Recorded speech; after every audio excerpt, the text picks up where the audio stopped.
मायके की आखिरी शादी।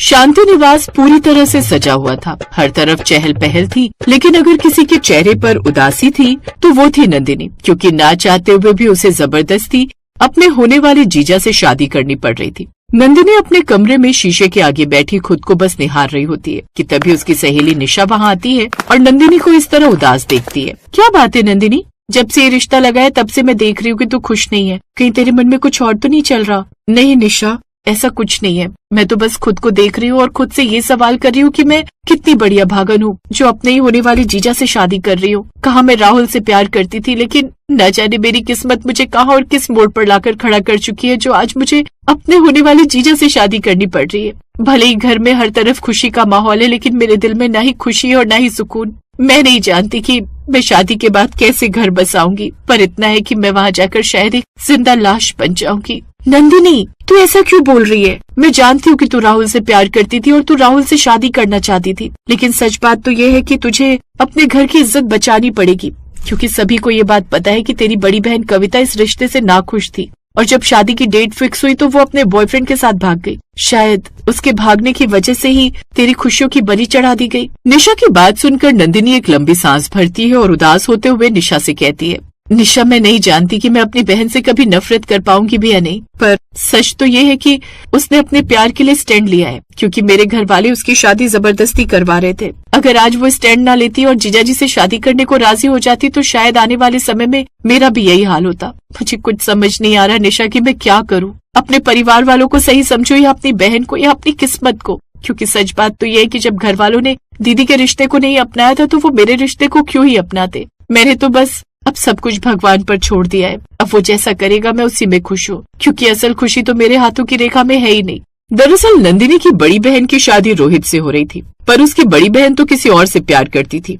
इसलिए वो अपने प्यार का स्टैंड लेते हुए घर से भाग गई। जब इस बारे में घर वालों को पता चला तो उसके घर वालों ने नंदिनी के ऊपर शादी का प्रेशर बना दिया और ना चाहते हुए भी नंदिनी ने शादी के लिए हाँ कर दी। अब नंदिनी की शादी उसके होने वाले जीजा यानी रोहित से हो रही थी, और सिर्फ इसलिए नंदिनी खुश नहीं थी क्योंकि नंदिनी भी किसी और से प्यार करती थी। दोनों सहेलियां आपस में बात कर रही थीं कि तभी नंदिनी की माँ शांति वहां आती हैं। शांति ने जब कमरे में प्रवेश किया तो उन्होंने देखा कि नंदिनी की आंखों से आंसू रुकने का नाम नहीं ले रहे थे। शांति ने अपनी बेटी के कंधे पर हाथ रखा। उसकी आवाज में ममता तो थी, पर एक अजीब सा दबाव भी था। उन्होंने नंदिनी को समझाते हुए कहा, नंदिनी ये आंसू पोंछ ले बेटा। देख मैं तेरी माँ हूँ, तेरा दुख समझ रही हूँ, पर तेरी दीदी ने जो दाग हमारे खानदान पर लगाया है उसे सिर्फ तू ही धो सकती है। अगर आज ये शादी टूट गई तो तेरा बाप जिंदा नहीं बचेगा। माँ आप सबको सिर्फ अपनी इज्जत की पड़ी है, मेरी पसंद का क्या? क्या आपको पता भी है कि मुझ पर क्या गुजर रही है? इज्जत ही सब कुछ होती है नंदिनी, एक बार शादी हो जाएगी तो सब ठीक हो जाएगा। अब जल्दी से तैयार हो जा, हल्दी का मुहूर्त निकला जा रहा है।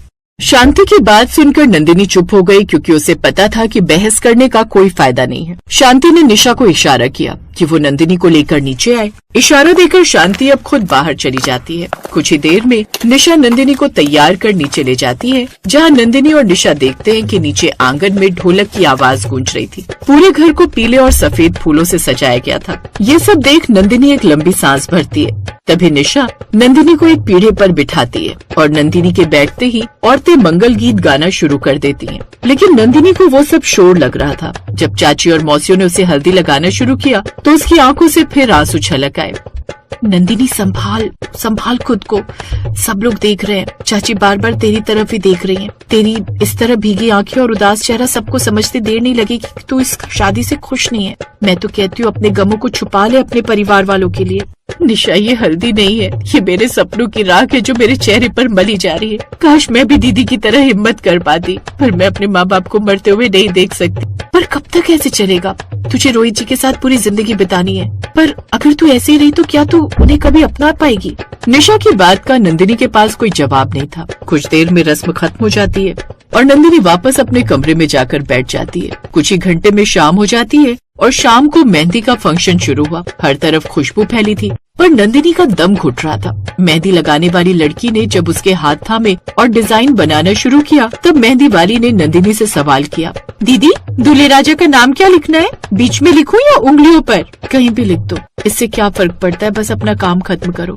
अरे इनका नाम रोहित है, वही लिख दो। नंदिनी की तबीयत थोड़ी ठीक नहीं है इसलिए वो ऐसा बोल रही। इस तरह जैसे तैसे निशा ने बात को संभाल लिया था और थोड़ी देर बाद मेहंदी की भी रस्में खत्म हो जाती हैं। नंदिनी अब अपनी सहेली के साथ अपने कमरे में जाती है और खिड़की से उस चमकते हुए चांद को देखती है जो हर रोज की तरह आज भी निकला हुआ था।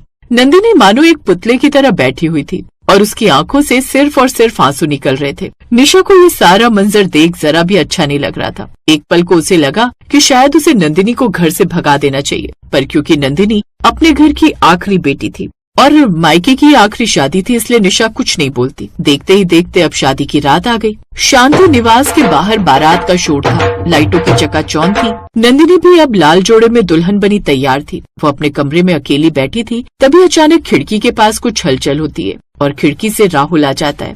अपने सामने राहुल को देख मानो नंदिनी के शब्द उसके गले में ही फंस जाते हैं। वो राहुल को गले लगाना चाहती थी, पर दुल्हन बनी नंदिनी जब अपने जोड़े को देखती है तो वो खुद को रोक लेती है। राहुल की हालत पागलों जैसी हो रही थी। नंदिनी मेरे साथ चलो, मैं तुम्हें इस तरह किसी और के होते नहीं देख सकता। गाड़ी बाहर तैयार है, हम अभी इसी वक्त यहाँ से निकल सकते हैं।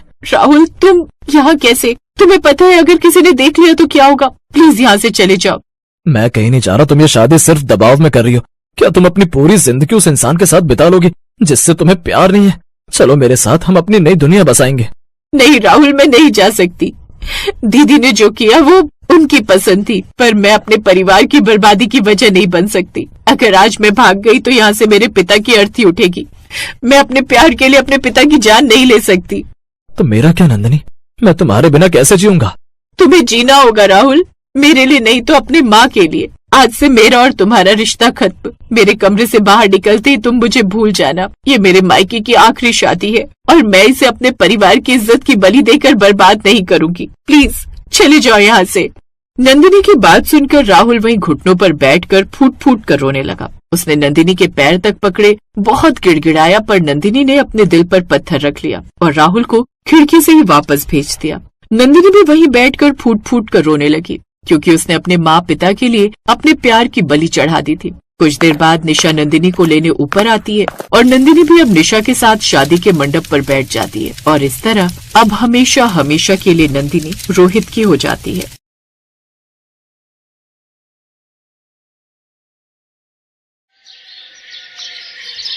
क्या देख रही है लाडो? कुछ नहीं पापा, बस अपने घर को देख रही हूँ, लेकिन अब ये घर पराया हो जाएगा। ना लाडो, ऐसा नहीं कहते। ये घर तेरा था और हमेशा तेरा ही रहेगा।